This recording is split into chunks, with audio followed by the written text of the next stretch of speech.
Hello and welcome to NCTV episode 51, which is, as the title suggests, all about Pilates. Before I start, I should point out that I'm not a Pilates instructor, more of an advocate, having experienced the benefits firsthand. However, Pilates does dovetail nicely with what I do as an osteopath, and it's a great means of achieving both mental and physical well-being. So it's well worth you knowing more about it, if you've not experienced it before, that is. Firstly, to define Pilates, it's a method of exercise that aims to strengthen the body in an even way with a particular emphasis on core strength to improve general fitness and well-being. Pilates exercises are done on a mat or using special equipment such as the Reformer, Cadillac or Wonder Chair. And these can provide either resistance or support with its system of pulleys, springs, handles, straps, depending on what you need. A bit of a history lesson now, and originally Pilates was developed by Joseph Pilates, who believed mental and physical health were closely connected, and the methods he used were influenced by Western forms of exercise, including gymnastics, boxing, and Greco-Roman wrestling, would you believe? So who is it for? Generally speaking, it has something to offer people of all ages and levels of ability and fitness, from beginners to elite athletes.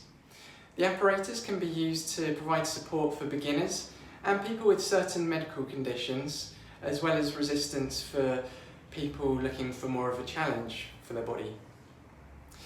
Regarding the health benefits of Pilates, there are many that have been reported. However, few of these have been subjected to rigorous scientific examination, and there's more need for research in this area. But if you ask most people who have experienced Pilates, they will no doubt tell you that they've achieved great benefits from this, both physical and mentally.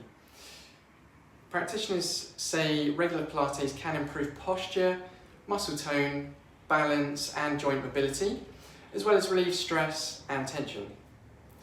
For elite athletes, including dancers, Pilates can complement training by developing whole body strength and flexibility, and it helps to reduce the risk of injury.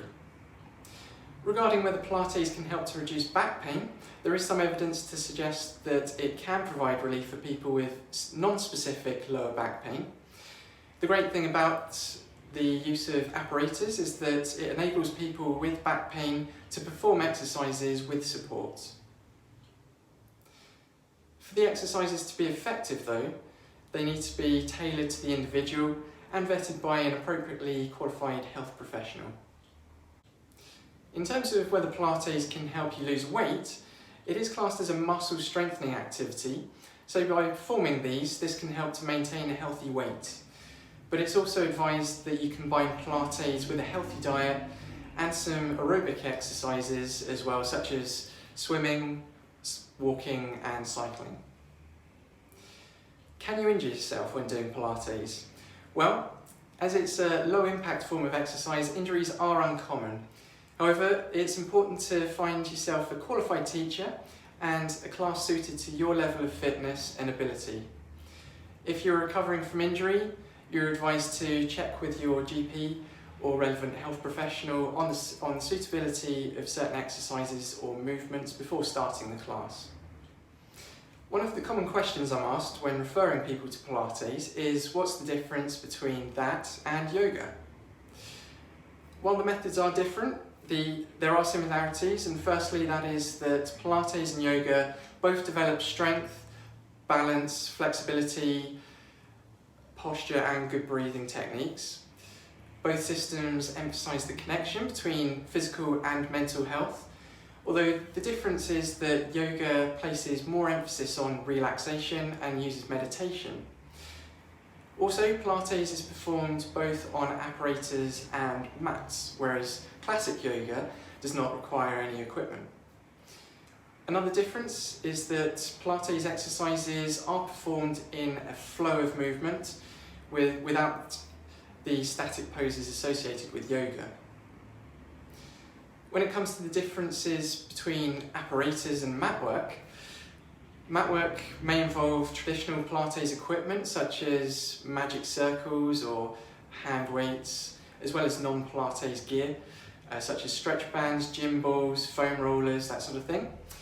Pilates with apparatus uses equipment designed by Joseph Pilates himself, such as the Reformer, Cadillac, Wonder Chair, Spine Corrector and Ladder Barrel.